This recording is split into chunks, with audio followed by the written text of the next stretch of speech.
Well, it's a good evening from Barmy, Queensland, from the studios of FM 88 Australia. For our regular clientele all around the world, I just want to let you know that Adriana returned safely from Egypt. She put herself into hospital, and then they diagnosed that she's got double pneumonia. So she's on a course of antibiotics, and she's staying with the son at the moment and his family. And hopefully we'll be back next week. But, well, she's quite a fighter, and she's into natural immune systems. So anyway, without further ado, this week's guest, how can I best explain it?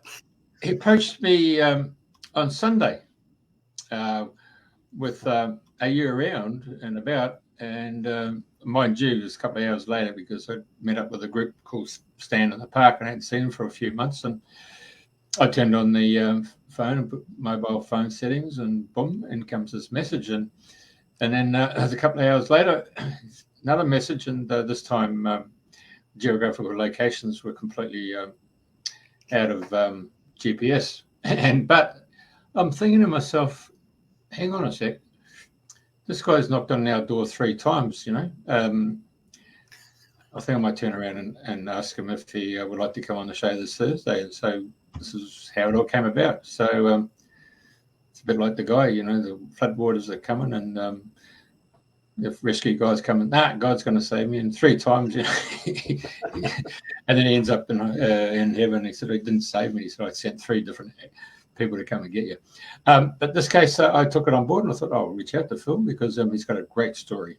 And it's a story about words. I mean, you can either use a sword or you can use pens. So, penmanship is an interesting study of framing the word, which becomes a sentence. And before you know it, you've got a paragraph, and you're really putting your intention into words to actually create the visualization and the imagination for the human reader to respond to. And it's a dying art because now it's all done to us, just like drive through McDonald's, but the written words are very important. And it's I think it's more important that we have this conversation because we've played around with AI just recently in the last couple of days, and it's missing the emotional content that comes with a human who puts words together. Anyway, it's, with that in mind, that's why Phil's here. And Phil, great to have you here, mate. Thank you, Jeff, and thanks for inviting me, and hello to everyone watching and listening. Yeah. So you can either participate, you can actually come through and make any comments, and I'll put them in the show. Naturally enough, and with Andrina, she asks the questions, and I bring all the other stuff into the show while it's going on. So it's a bit awkward trying to do all that and be the director, producer, and be the interviewer. But anyway, let's give it a go. Okay, so generally speaking, authors come in 2 different kinds. The one who conceptualizes the beginning and middle and end, and then the other one, which is very rare, is seats of the pants, and they have no idea what they're writing, but they're just going to trust, and the story comes together. That's the 2 concepts. What do you feel? Yeah, they say that there's plotters and pantsters, as you say, they're the words we use. And so I'm a pantster. I fly by the seat of my pants. But I don't know how this works. I know it does, and I don't care how it works. It's like driving a car. I know how to get there, but I don't know how it works. So I just sit down and just basically ask whoever's out there, for whatever's going on. And I will often have an intention. I might be partway through a novel and want to write the next chapter or something. But I never know what's going to happen in the next 5 minutes, the next half hour, the next 2 hours. And generally what ends up on paper, because I always write by hand, I find typing, it just doesn't, I don't have that connection with, let's call it God, source, whatever. I don't have that connection when I'm tapping on a typewriter. So everything is by hand with a pen, and then I do it later. And usually, for some reason, cafes are a great environment for writing. So probably 90% of my millions of words have been written in cafes. I probably own quite a few of them by now with the coffees I bought. So yeah, I just sit down and just be open. I don't even ask now. Just be open and see what happens. One of my, I guess I've read books in many genres. Books. So I've written fables. I've got a couple of fables here for kids, a fable for adults, which is a little bit steamy. I've written 2 novels, 2 thrillers. There's a Meaning of Laugh, which is a chuckle, and non-fiction ones because I used to run, and I still run, both personal development courses and writing courses. So I've got books about those. But I've realized over time, I'm a very slow learner, but I've realized fairly recently that my favorite is short stories. And I've got a spreadsheet of them. I think I've written about 874 or something so far. And I'm not quite sure what to do with them. But I love the idea of a short story because you start and 2 hours later, it's finished and it's done. And my work is done and then I can go and play. Well, it's all play.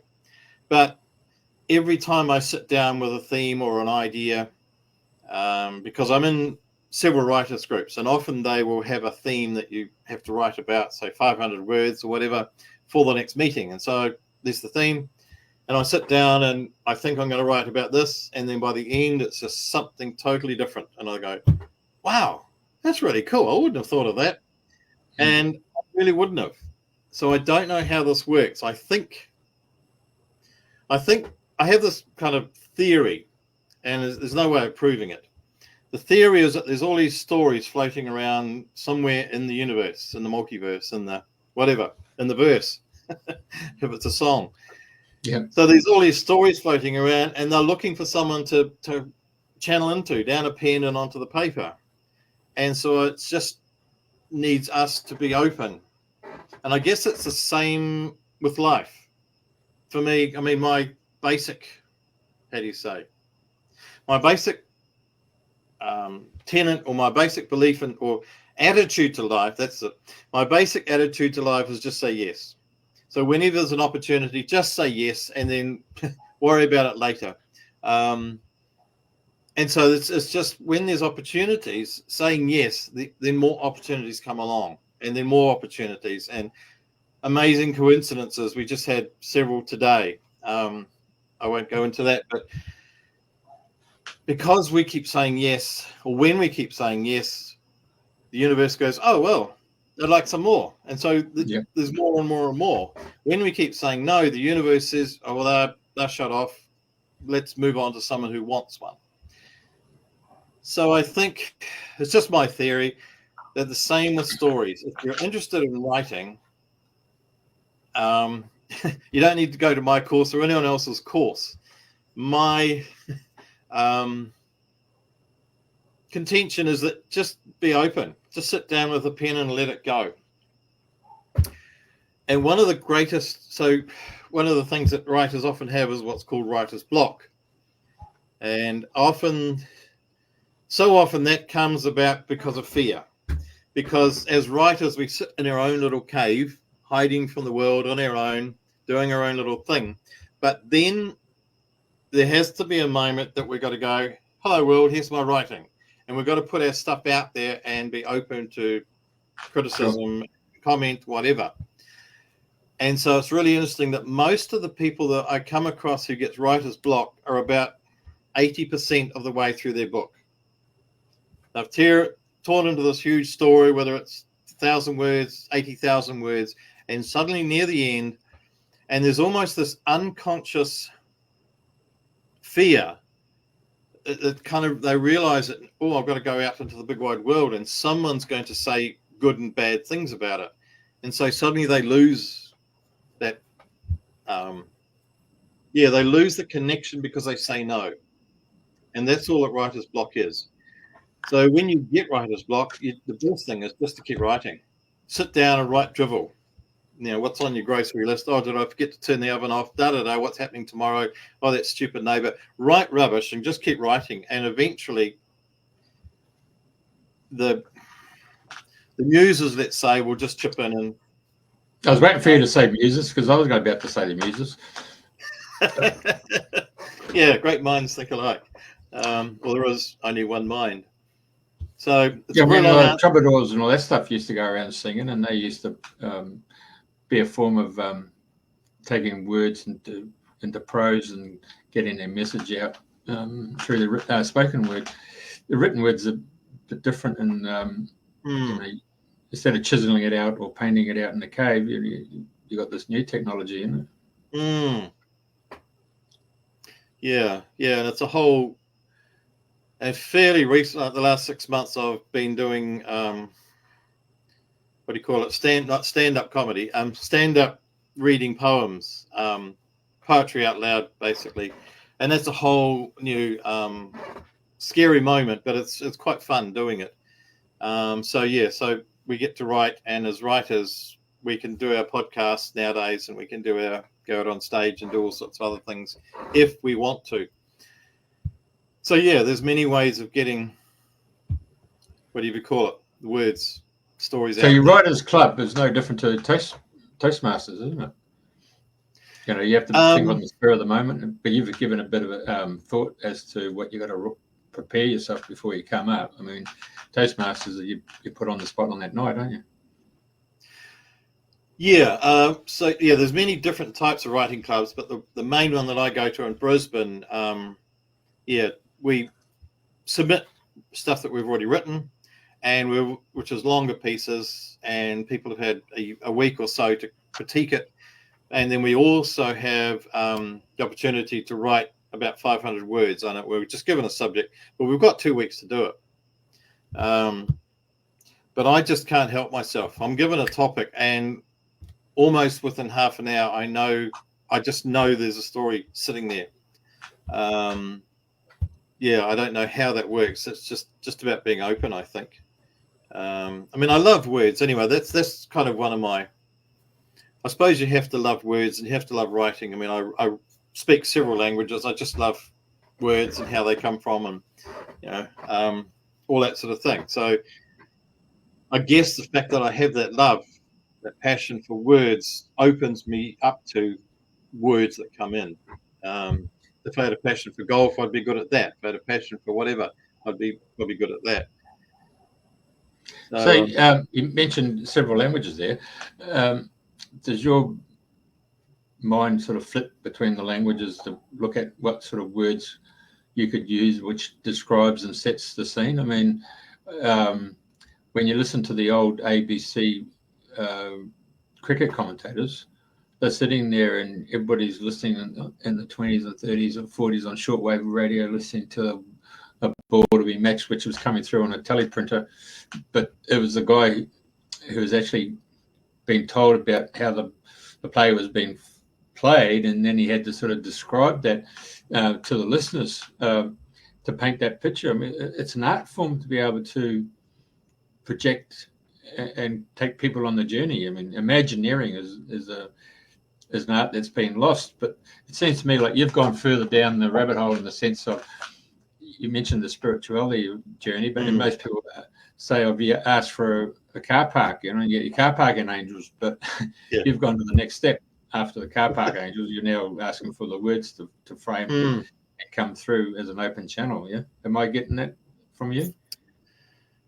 Yeah, I think it is something like that. It's just about being open and being ready, as you say about the car park thing. People just expect, a car park to be there, and it is, or all the lights to be green, or whatever that is. Yeah, or just expect, and even because even just like the other day, because I work 2 days a week as a teacher, as a lecturer, and we had a fairly acrimonious moment, let's say about 2 weeks ago, on a Monday, and then I went to yoga on the Tuesday and before work, and I was lying there and in the meditation, and I guess it's something that I've got used to doing, and I've chosen to make it a routine, if you like. It's not the right word, but anyway, there was going to be a very tough conversation happening after I went from yoga to work. And so I just lay there asking that out of this kind of bad situation that the best thing could happen. And I just asked for something else that would be transformative for everybody involved in this conflict. And then I was just lying there, just feeling a bit bitter and angry, and then I just stilled myself. And there was a moment of like a click in my being, I suppose, and I suddenly felt peaceful. And the moment I got to work, an hour later, one of the people came up to me and apologized because I'd made some silly mistake and made life difficult for me. And then the next person came up and said they just fixed the situation. I didn't need to do anything. The apologies just happened, which was the first time ever, and the fix happened like immediately, which is most unusual. And I think when we open ourselves to the possibility that even when there's a bad situation, we have a car accident, or we have an argument, a health issue, if we can then, I did the same thing. Yeah. So last week, there was a student who came to work really upset because one of her friends had left her car outside her house and taken her car to Brisbane. And then while her friend's car was outside her house, someone had come in and stolen it. She had photos of the guy and everything, but the police weren't interested. They just said, go away. So what I got the students to do, and they thought it was a little bit odd in the moment, but I said, look, something bad has happened. So I had 23 students. And I said, let's just have a moment of silence. And just imagine that out of this really bad situation, something amazing will happen. Well, it did. The next day, I got an email from her saying that the guy had been caught. And I can't work out how it happened, but the car had been wrecked, and her friend, whose car was stolen, got a better car back from the insurance company. And so I just think if we can be open to, we have things happen. If we can allow them just to be gone within a few seconds and ask for a transformation or for a new, a different way to a result to come out of it, then so often it will. Because I see so much going on. I understand that because there's a lady from the Salisbury Centre years ago. She said, Jeff, what I do is always ask for the best possible outcome for all concerned. Yeah. And so it was just really interesting, this group of students who were from most of the countries in South America and a couple of others, 20-ish year olds, and I didn't think they'd be into this. But when I just asked them to be still and just ask for something good to happen out of this situation, they just immediately went, wow, what an amazing idea. And they just went still, and we just had this one mind of asking for goodness for Camila. And it did. Some quite amazing things happened. And I think one of the police that ended up getting involved, I think she's now involved with him. So she's got a new boyfriend. Right. So it's just really strange that we could not have imagined these things, and we don't need to imagine them. We just need to be open for the possibility of something better.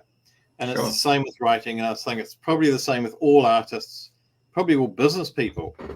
If you've got a mind or a passion for business, then good business will come when you're open to the possibility of it improving constantly. And so that's kind of what happens with the writing. And I just love doing it. Did you give the feedback to the students?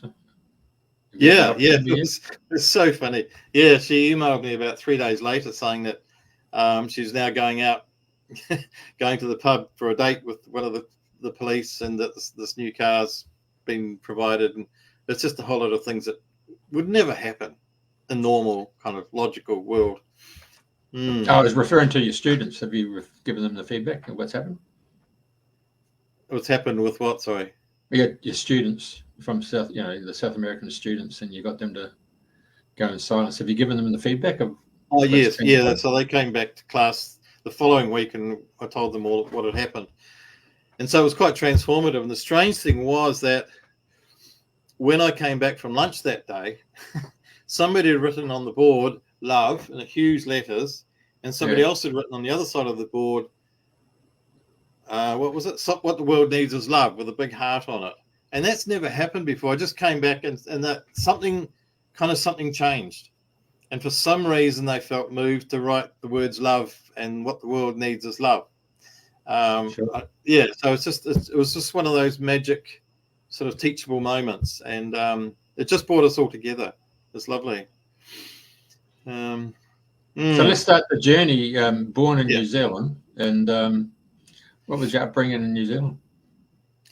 Well, I was born on a farm, 22,000 acre property, 2,000 cattle. South Island, by the sounds of it. Yeah. Sorry?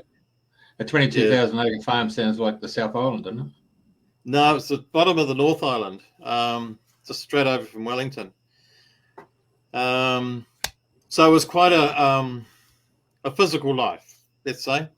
With rodeos and motocross and all that sort of stuff, and then rugby, and I had to go to boarding school because we lived so remotely. There was no schools nearby. So I loved boarding school, did really well in every aspect. I was kind of top of the class and all that sort of stuff, and represented the school at more sports than anybody else. And I think that record still stands. I don't know. It's just somewhere that suited me, whereas a lot of people just didn't fit. And then off to university, and I had no idea what to do, but I ended up doing accounting for 20 years, and I hated it, and it hated me, but I got married and we had kids, and so I was making money, and I kind of needed to do that.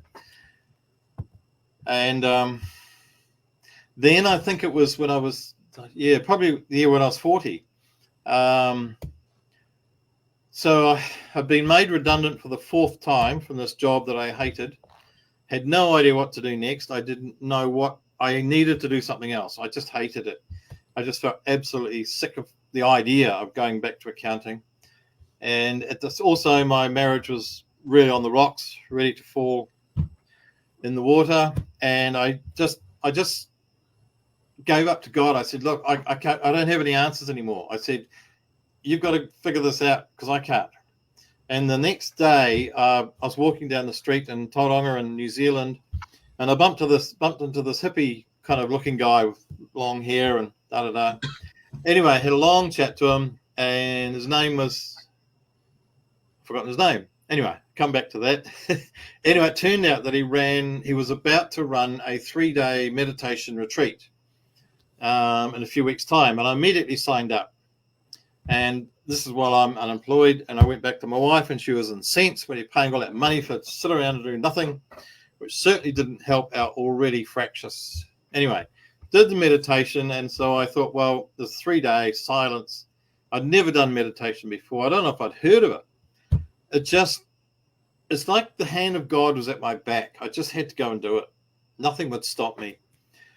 And I thought, well, I've done the 3 days. I want to have this carry on. So I committed to doing it twice a day, 20 minutes each time for a month. And so every morning, every evening, I would just sit down in my office in my own little space and meditate. And that was fine. Of course, when you're new to meditation, it's just your mind's still busy. You're not really meditating. You're just watching all these thoughts go by. But after a week, a sentence just turned up in my head, and it's like, yeah, okay, go away, but it wouldn't go away, and it stayed with me wherever I was for days. It just stayed with me. I thought, oh, this is stupid. So I thought, well, the next following morning, whatever, 3 days later, I got out a piece of paper and wrote the sentence down. And it's a bit like when you kill a fly, all your relatives come to the funeral. Once I wrote that sentence down, another one turned up, and it just kept going. So what I found myself doing is just writing. Every day I'd grab a sheet of paper and write, another sheet of paper and write. I'd stuff them in the bottom of the drawer. And it just went on and on and on. And then it was a thicker sheet of paper, ream of paper probably. And I never read it. And then about 6 months later, I was divorced by then and a new life. talking to a friend, or David Gaughan, who had actually, I published one of his books later. I told him about this, and he said, well, that's your story, Philip. I said, how do you know? Are you psychic? And he said, no. He said, all writers need to write their own story, and this is the way yours has come through. So I went back and got all the paper out and shuffled it and got it into an order. I read it, and it was about a guy called George Sanderson, but it was my story. And so I wasn't writing it. I was just, someone was moving the pen, and there was my story. And it just got me, I just love that space of writing. I love being in that, knowing that I'm connected to some larger being, group, whatever it is. I feel like there's a tribe of writers out there that are just, using me. And I just love that space. So coincidentally, nicely, in the town of Tauranga was a New Age magazine, and the owner was Janice Priest. And so I met her, and I told her that her magazine, her New Age magazine, was mainly female writers. And I said, you need a male writer in your magazine because that will then expand your audience. All the sales pitch. I was just so full of myself. I knew everything at the time when I knew nothing. And she said, yes, it's a great idea, Philip, great idea. And that was the end of that. So every month for a year, I either emailed, phoned, or visited her and told her that she needed to have my stories in her magazine. And at the time, I was running personal development courses, and I was also running a men's group. So I said, look, I can write stories about men's stuff. You haven't got any of that in your magazine. And eventually, I think she just got sick of me badgering her. And so I gave her one story. She said, okay, let's take this then. Well, anyway, that article about men got more letters to the editor than any other article had ever got in that magazine. And so she realized that there was an untapped potential, a male audience that she hadn't had. So I ended up writing for her for many years, and then that encouraged me to go and chase magazines, other magazines in New Zealand. There were two here in Brisbane. There's one in Brisbane, one in Adelaide, two in England, and two in South Africa. So I started writing for magazines around the planet, articles. And then, of course, then somebody said, why don't you put all those articles together and make a book? So that's how my first book came about. I just collected the articles. So that's kind of how it all started. And I just love writing. And then met up with other writers and agreed to publish their books, and just kind of got into that world of writing and publishing. And I just felt I found my tribe. And it was just so, I just felt, that was kind of where I belonged finally. I'm listening to your story, and so as others people, but I just want to give people something else to take on board. There's an English guy come out of Birmingham. His name is Ray Oliver, and the family moved down to Bentley. And the guy came out of the 60s era where they're in the gin jockey joints and the smoke haze, and they're playing the music of the 60s and that. And he had an epiphany of saying, there must be more to life than this. And being a guitarist, he could hear this one single note. It's just like your sentence. And it was going on and on and on. And he got him up out of the house, and he's walking down the road thinking it was probably coming from his next door neighbours. The further away he got from the house, it diminished. So he got closer and closer back to his house. It was actually coming from his front porch and the steps. So he then got his guitar, came out, and he played that particular chord, and then he switched to the next chord, and he actually ended up producing a song title called The Calling. And he got the rest of the 12 tracks, and straight the way you've just described, he's got it through music, and it's called Heaven on Earth. So whether you're, in your case, a wordsmith, or whether you're a musician, the next gentleman comes from a place called Liskeard in Cornwall. His name is Patrick Gamble. The guy is a builder, carpenter, and he was clearing out his garage, and he saw this piece of plywood, and he saw a paintbrush, acrylic paints, gloss paints, that type of stuff. And he just picked up a pen and started painting. Anyway, people came in and said, "Oh, God, where'd you find that find? You know, that's a find. Where'd you find that?" He said, "I just painted it." and now he goes to all these bloody events all over the UK, and he's gone to Canada. He's come to Australia, I think, once. But he said he just gets into that state and he just paints. And but people look at him and he said, "I don't even know how to hold a paintbrush." So so now we've got three aspects of life. So anybody who's listening to the story, if you feel inclined, and just in that inspirational time in life, and you say, "Is there a God?" I mean, how many people come to that point in life where they say, "What's the meaning of life? What am I here for?" You know, the big picture stuff, and all of a sudden, boom, it comes to you. Yeah, exactly. Anyway, so you made that move out of New Zealand. You came to Australia. Well, faith in that regard. Well, yeah. So I came to. So I ended up. It was a very long story, but I ended up working in South Africa, co-facilitating AIDS workshops. And then on the way back to New Zealand, I thought, well, I'll drop in on Australia and I had some friends here, so I stayed here for a while. This was back in 2000, and then back to New Zealand, and then 2008, my now ex-wife and I went to England for 5 years, and then I came here and she went to New Zealand, and so this trip to New Zealand has been since 2012, so 22 years.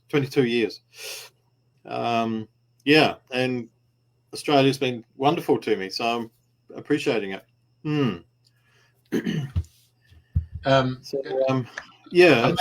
made a journey to New Zealand, I have to tell you, with a mate, and we arrived at midnight in Auckland, and all of a sudden the energy field collapsed around me, and I felt like, you know, when you get all your goosebumps and you think, "Oh, what's going on here? What's happening?"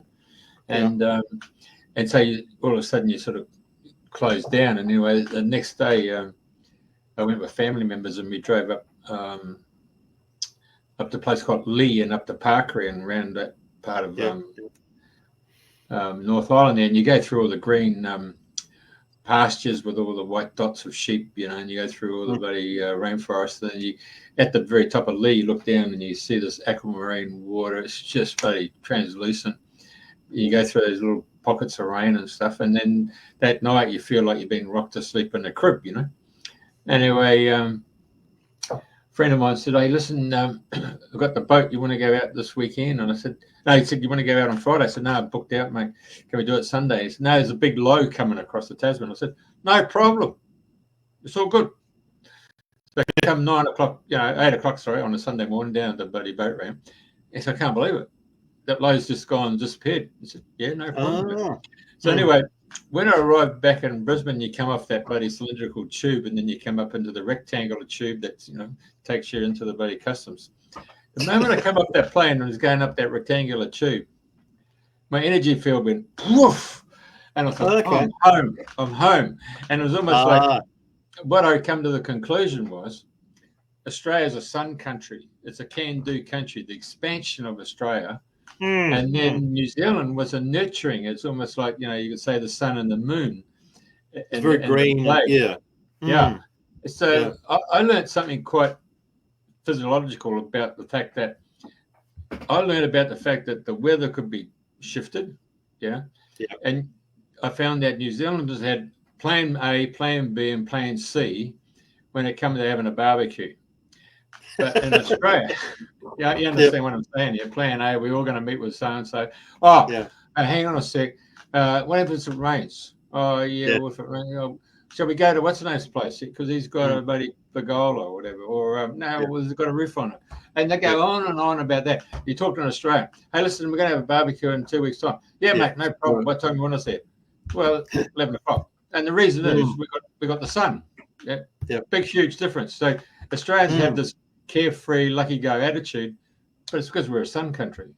Yeah, you're probably right, actually. Yeah, and it's sort of brown and golden kind of colours really more than anything, whereas New Zealand's the green nurturing. Yeah. So what I was going to say in this storytelling is that, do you find that since you come into Australia, your what were you going to say?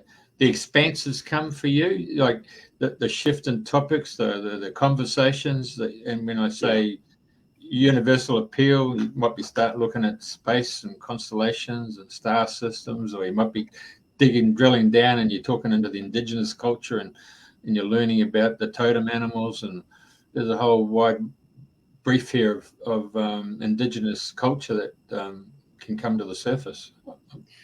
Yeah. I mean, I was lucky. I went out to. I decided. When was it? 1998, 3 or something. Anyway, I decided I wanted to go and spend time with the Aborigines, and I don't know why. It was in my gut. So anyway, off I went, and I ended up through Melbourne and Adelaide and up to Alice, spending time with the Aborigines. This guy came to me. I was working in a resort out of Alice, and so I ended up spending a lot of time with him. He was a Kadaichi man, as they say, like let's call him a witch doctor, so the English word. As I did in South Africa with the Sagorna, again, that sort of witch doctor type person. And I really enjoy those kind of people, and they have a different way of seeing the world. It's our world's sort of very fragmented and a little bit fearful, whereas theirs is just here it is. It's no kind of division. There's no need for fear. Everything's working fine, and it's just about being connected. And so, and the same with the Maori kaumatuas. I've spent time with them, and one with John Imi, who's from the Hopis. So I do love that indigenous wisdom.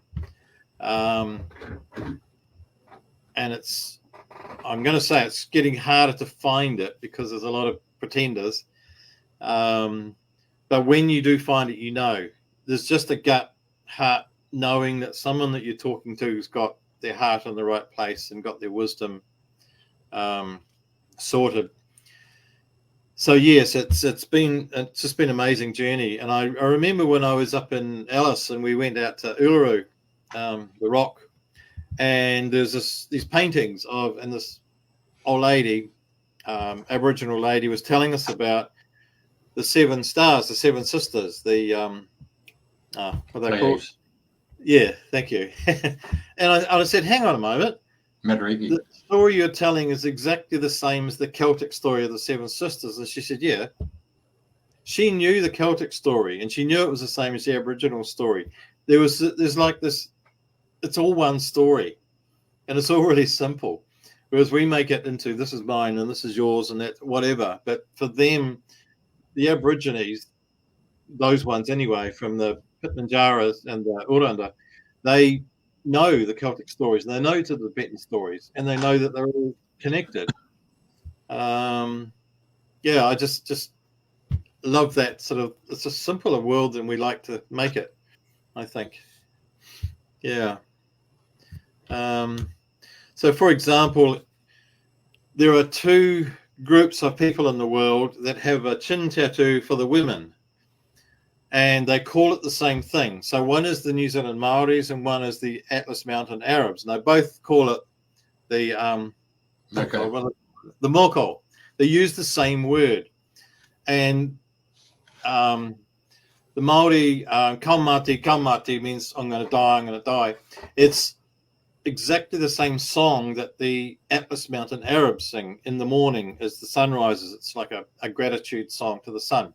So there are so many connections between, and like the Maori word for woman is wahine with a W. The Arab word for woman is huahine with a Q. Pretty much the same word. So we're not that different from each other. There's so many connections and throughout the world.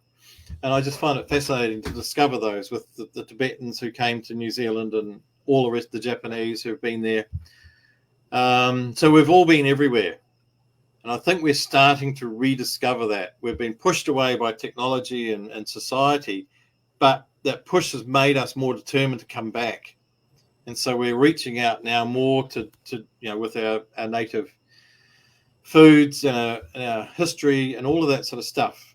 And we're starting to realize who we really are, for those who are looking anyway, which I find fascinating. And so that finds its way into my books as well.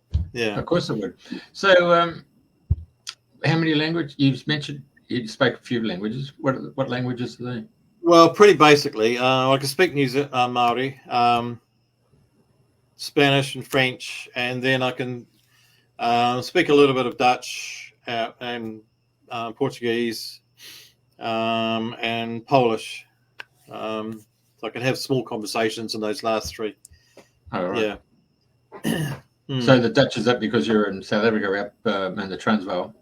Listen to the Afrikaans? No, I lived with a Dutch lady for a little while, so I had to learn. Oh, right. But I loved learning it, so it was a real challenge. It's certainly a hard language. I mean, going into Amsterdam, and I had to go to the train station before Amsterdam, where the canals go. There's a place called, and I apologise now, Sloterdijk or something, and it had to go so guttural. It was really, really. Yeah, and I've got it wrong here, but it's it's a whole different paraphrasing. Yeah, it can be. The Dutch and the Germans speak from the back of their throat, whereas the Spanish, the French speak from the front, and we speak from the middle. It's certain. Yeah, probably why language can get people offside, isn't it? Well, it can. Yeah. Mm. I know the French look at the English and say their language is boring, and the English look at the French and say they're up themselves, But yeah, we all like to say that we're better than somebody else, or we're different from somebody else. I just love diversity and how we are diverse, and learning from each other. So I love the fact that I'm teaching, or I've been teaching students from overseas for a long time, and I just learned so much from them. And I remember when I was in London, or Oxford University, and I had students who were from Bangladesh, Syria, and India, and we were talking about our different religions, Muslim and Buddhists and Hindus and Christian. And when we got to the center of our religion, we all realized that they were all exactly the same. There's no difference. It's all about kindness and about being gentle with each other, basically. Kindness is our religion.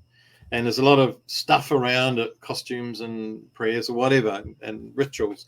But the center of every religion, I feel like, is it's all the same.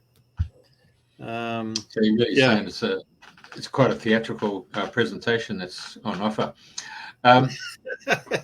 Yes. Before we went on air, I was explaining to you the background to this is the island of Patmos in Greece. Unbeknownst to myself personally, I didn't realize that it played a very important part in the Christian world, because this is this fellow by the name of John wrote the book of Revelation here. And so at the very top in the picture there, you can see the monastery. And if you sort of come down slightly to the right where my headphones are, if you come down from the monastery on a 45-degree angle to where my headphones, and there's a ridge there, that's where the cave is. And that's where he spent 3 years in there writing his book of Revelation. A question, he spent 3 years to come up with that. For you, did it take 3 years to write your novel? I mean, mind you, you probably had to go and get papyrus read, and had to probably get some other forms of ink or something to write it down. But the question is, the marketing and the selling and the distribution of books today. Yeah. How come his book of Revelation is just one of the? I mean, the Bible is one of the biggest sellers in the world and still has been. I mean, it's had such a profound effect on humanity in the Christian world. But you got to ask yourself, God, he had some really good marketing men to distribute the book, eh? Yeah, I mean, I wish I knew what the secret was. yeah. Well, how he got his manuscript out there, and obviously it wasn't in the original bloody Aramaic, or it might have been Greek or whatever. But It was Aramaic, I think. Yeah. the question now is getting it out there. So he's obviously had a lot of people over the centuries have taken it forward and riveted to the dream or the articulation that he created. So for someone like yourself and anybody else who's an author, what have you found to be the new ways of taking your manuscript and taking it to the market? I don't know. It's a bit like the what was his name? He wrote the Confessions of an Advertising Man back in the 60s, I think, and he said half the money he spends on advertising is wasted, but he never knows which half. True. So I don't know the answer to what is the best. I'm not going to pretend to know. All I can do is follow my own impulses, and I do the same with my marketing as I do with the writing. I just go, what are we doing today? And so, the last couple of days I've been practicing, because apparently unboxing things is one of the new things. So you unbox your books, you go, here's my new book. So I've been practicing that. I've got a new tripod and rah, and it hasn't been very successful so far. I'm not a natural cinematographer. So I don't know. I do all sorts of things. So, for example, I'm on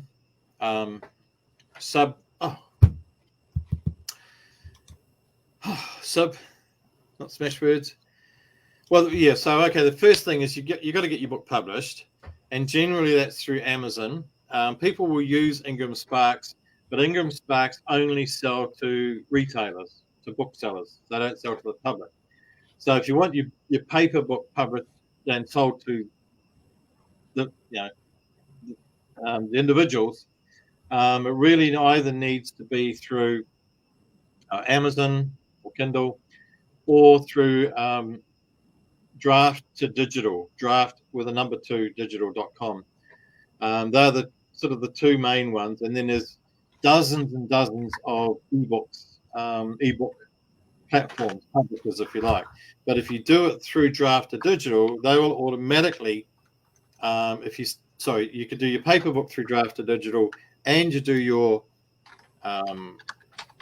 ebook through Draft to Digital. They will then put it on dozens of other ebook platforms for you. There's a little bit of a process, but so that's one that physically you got to get your book out there first. The next step is you've got to tell people about it, and there's a myriad ways of doing it, and everyone's an expert. Thank you, Draft to Digital. That's it. So they are good, and Amazon are good. We all know Amazon.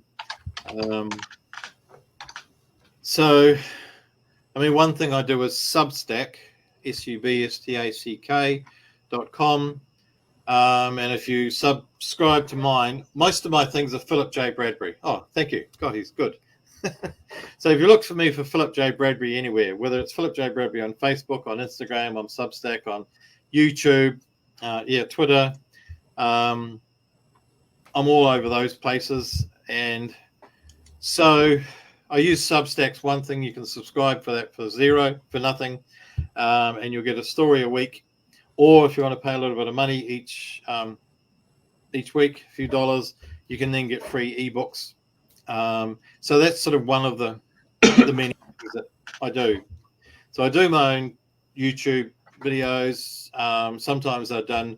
You can do a Facebook Live, and then you save that into your computer as a PDF. As a MP4, and then you can put that onto YouTube. You can put it onto Rumble. You can put it onto a podcast. The podcast ones I use, Buzzsprout is a podcast. So you can put the video into a podcast, and you just don't get the pictures. It's the same file, easy. So there's lots of outlets there. So that's the kind of. I'll think of others. I'm on dozens of social media things, and I can't remember half of them right this moment, but they're the main ones. That's right. What are you thinking? I'll just tell you my little story. I go for a walk in the morning, and it's I've made the observation over the years that morning people walk their dogs, and they'll stop and talk to you. In the afternoon, people don't talk. Go, hey, and that's it. Morning people will stop and talk. Anyway, so there's a lady there who's got two Labradors. One's Henry, he's a fawny colour Labrador, and the other one's Jackie, he's a black one. And it's taken some time for Jack to come up and give me a hug, because he's a bit like a cat, he's like, oh, he gives you the finger, like, I don't have to come and see you today. But now he comes in and he just comes in and hugs you. But Kathy works for a major international publishing house, So I asked her, what does one do when they come to you about publishing a book? And she says, no, we discussed this. It's too time intensive. My job is to look after our major authors. I said, well, how do you get a new author? Well, quite simple. You go and get an agent. And then the agent goes and reads your manuscript and then changes your manuscript by some editing stuff. But then they give it to us in double spacing. So it's in big. It's not like you get those old books that are in bloody 6-point font, and you have to use a magnifying glass. They're actually like in 16-point font, and they're double spaced so that the editing staff can go right underneath and just change some of the word associations for literary purposes. And so the agent then does all that, and then each agent might have one or two genres that they're well known in, so they have their stable of authors who come through them, and then they'll then proceed to hand that manuscript to us. We then take that on board. So once we've got someone who does that literary agent, they got more chances of getting across the line than someone who's willy-nilly trying to do self-publishing or coming through some an individual just starting as a literary agent. So, and I said, well, it's a really stressing time for every industry. I mean, the cab industry got taken out by Uber. So these big companies like, Penguin and HarperCollins, this print on demand that's obviously been a change into the industry, but like Kodak, film and cameras. So, but you said if you go to any airport on the planet or bus station, there's always books on the shelves. So someone needs to read. Well, books then are gone into Kindle. So when you get on the flights these days, or in the old bus, you have the whole full-scope newspaper, and now it's become a tabloid. Now it's all condensed to a mobile phone. So it's this way that our technology has changed. It's getting that finished product and getting the eyeballs on it, isn't it? Yeah, it is. And there's several challenges, but one of them is that because it's so easy, what's easier now to publish your own book. There's a lot of, I'll call it rubbish, a lot of books that aren't produced very well, and they aren't serving the self-publishers very well. And so there are the traditional publishers, and they're still going. But what I'm told, and perhaps I'm biased, but what I'm told is that whether you're a self-publisher or a traditionally published, you've really got to do the same amount of work promotion-wise, because the traditional publishers, they're incredibly busy people, and they're full of the books that they've got, and they can only give you about 2 weeks worth of promotion, unless you're a major John Grisham or something. Yeah. So even the traditionally published authors have to do a lot of publishing work. But nobody knows, there doesn't seem to be a golden rule that if you do this, this, this, and this, it'll sell. There's all sorts of, I heard the story, there's a Brisbane writer who wrote a story, a novel, kind of a woman's novel, a lovely story, kind of based around tea, about drinking tea. It's a lovely story. Anyway, so she wrote this manuscript and then didn't know what to do with it. But in the meantime, she came across this, she had this, her favourite author in Sydney. She loved this woman's writing. I won't say her name. And so this Sydney writer written many books. And so this author and this writer in Brisbane thought, I love what she's done, and she's inspired me to write this book. So she sent her manuscript off to this Sydney author, just saying, this is a story that I've just written, and it's just my way of saying thank you for inspiring me to write the story.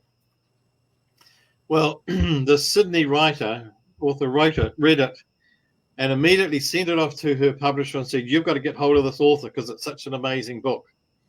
So that's one of those kind of coincidental, magical stories that's not how you do it, but it works. Yeah, true.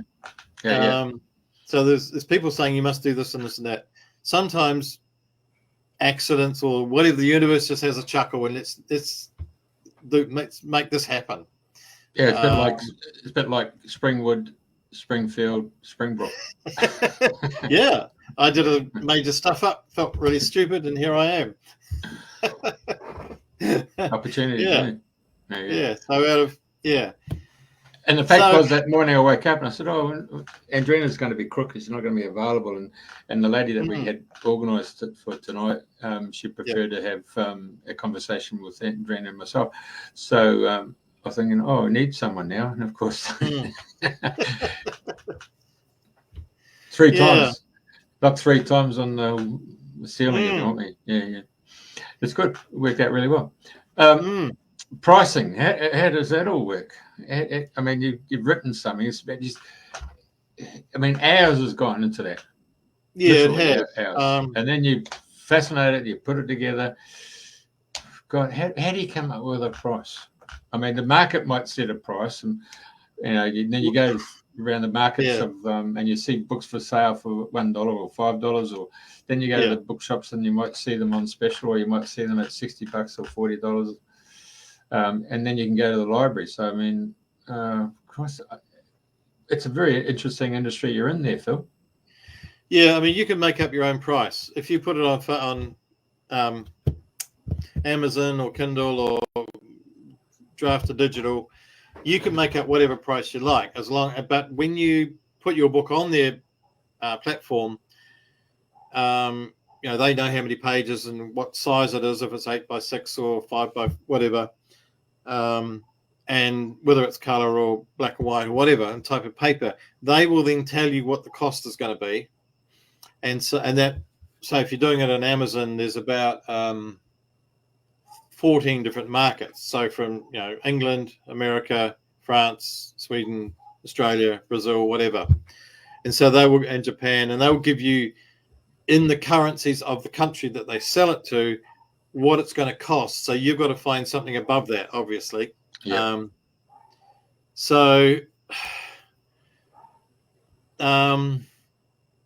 It's entirely up to you after that, because Amazon have got to take their cost. Yeah. And packaging and postage and all the rest, and printing. So you've just got to make up your own price after that. And so the only advice I would say is just go into a bookshop and look around at books that are, if you've got a thriller novel that's 380 words, go and find another thriller novel and see what they're selling it for in the bookshop. If it's a book of poetry, go and find some poetry books and whatever. So just do your own marketing, because above the cost price, you can make it any price you like. And as always, thank you. Yeah, so that's the fable for anyone 12 and over. And obviously the other thing is, so that's a poetry. The other thing that's kind of interesting, it's a bit of a weird industry because you can copy stuff. Thank you. That's the Life Rejuvenated about autism. Doing what we think we ought to do, short stories. So a few years ago, I discovered that my book was my $25 book was being sold on Amazon for $75. Somebody had copied it and made their own book of my book, and they were trying to sell it on Amazon for $75, I mean, no one's going to buy a book for 75 unless it's a art type thing. So it's a crazy kind of industry, and it's just Amazon won't do anything about that. I tried. So you just, and on the whole copyright thing, it's a joke, really, to be honest. Because if somebody copies your book, there is nothing you can do. You can go and sue them, but who's got $20,000 and 18 months to waste suing somebody in India or Saudi Arabia or wherever? It's just not going to happen. So all we can do as writers is just put our words out there and just ask, the God of good, that they go to whoever needs to read them, and that's all you can do. If you're going to fret about copyright, then just don't bother writing, because there's always a chance that someone will. We've got to let that one go. Sorry, I got sidetracked there. No, that's right. No, in America, they had the Writers Guild went on strike. They did, yeah. With the movie studio and TV for their that was a shows. movie. Yeah.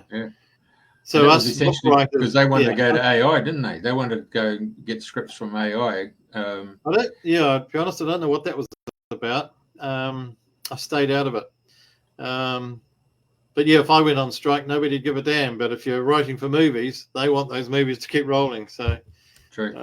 And that's the other thing you can do. So this one here, which is the London thriller that I wrote back in 2012, a friend of mine, Jeff, and I got together and we got 38. We rewrote it as a rewrote it as a screenplay and recorded it as a podcast with 38 voice actors. And so that's floating around the planet, and we're trying to find a publisher, a producer for that to do it, make a movie of it. Hasn't quite happened yet. But so, once you've got your book, you can do other things with it. You can make podcasts, you can make movies. A long shot, but there's other things. The other thing you can do, if you've got short stories, then you can write off to magazines and try and get your stories into magazines as well. So there's once you do words, you can do lots of other things with them. Yeah. All right. Excuse me. I remember arriving in Wiltshire, and the guy Oliver worked for BBC on as a contractor, and his role was to listen to BBC 4. They used to do radio plays, and before they went to air, they would send them to Oliver, and then he would have to go and listen to the actual whole recording. And his job was to edit the ums and ahs and the pregnant pauses. Right. So there was, and then he had to put it through again, so the levels were all set, and then he would send it all back to the BBC for airing. And sometimes he was on a schedule because those plays would come out once a week. Yeah. Right. It still goes today, but I mean, the old days was the Archers. But yeah. Well, they didn't have all the editing that they do now. Yeah.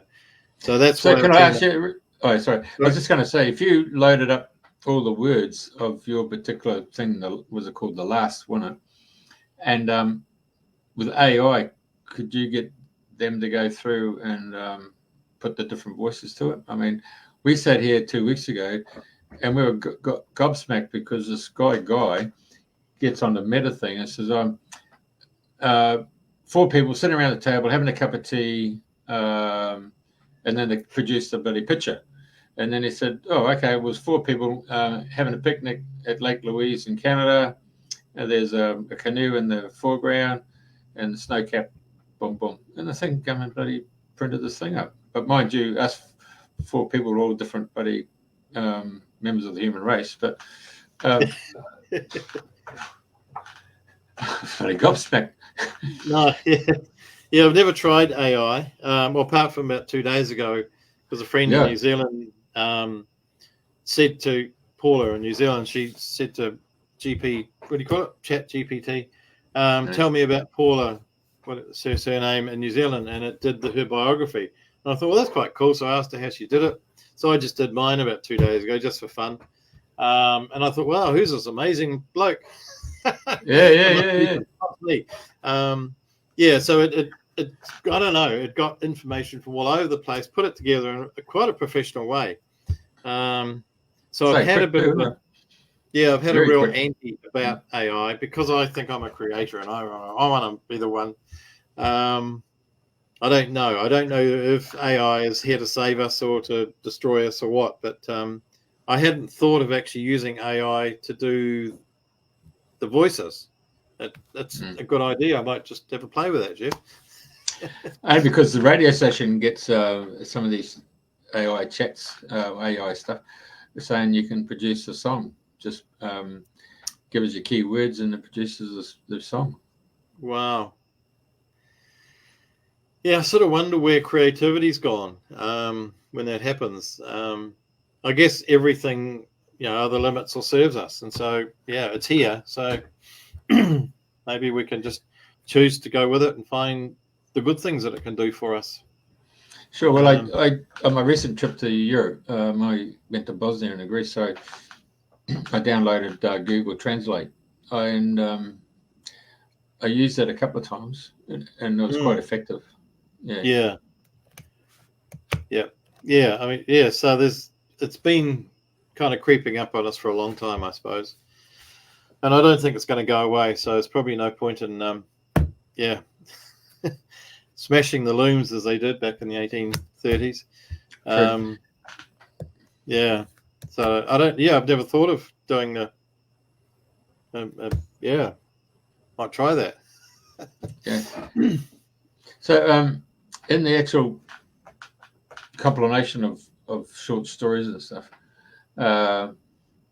is there a generic theme that goes with all that short stories, or have you just kind of made them into when you open up the preface there, and then you have the chapters?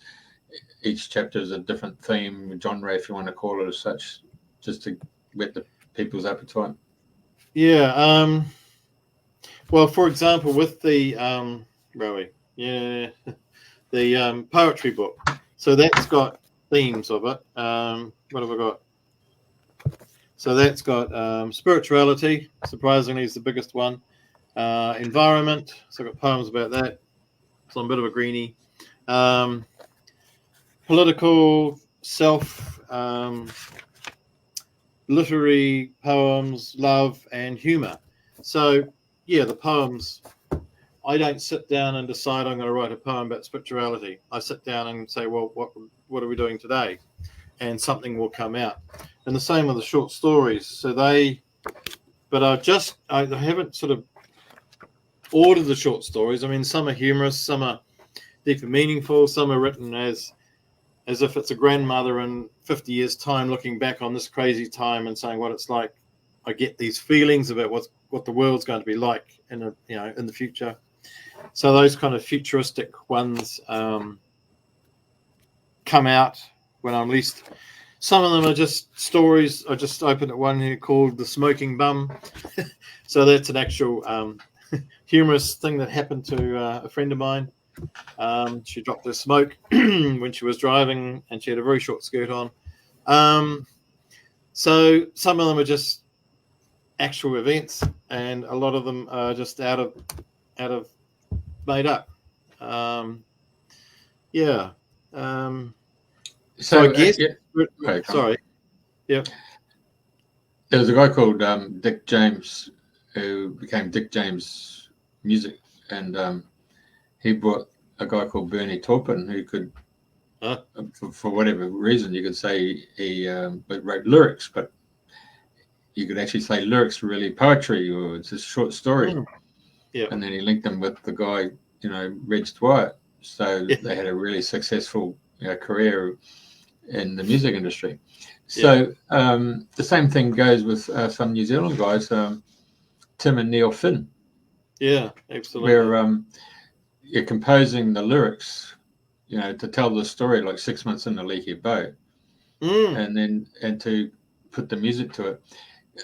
While I'm talking to you, that with this AI stuff, with these guys who are sending me AI stuff, are saying you can create your own music. Mm. Your poems, you could go into that thing and say, "Here's my poems. Can you put this to music?" And that's another leap. Yeah. Yeah. Well, all songs are poems, but not all poems are songs. And quite a few of my poems I have turned into songs because I play the guitar and the piano and the sax. So I'm a musician, let's say. So I've probably written about 10 poems that I've turned into songs. Yes. Done the chords and everything. So yeah. I stand corrected, but isn't the sax the closest to the human voice? Yeah, that's what I've heard. Yeah, either the sax or the oboe. Yeah, yeah, yeah. I haven't played it for a while, but I used to play it a lot in bands around the place. Oh, very good. But so you can relate to Ray Oliver and his epiphany of saying there must be more to life than this, and he gets that first chord. Yeah. Yeah. Right. And and I think a lot of, let's say, artists of whatever genre, they often we cross genres anyway, or cross whatever boundaries.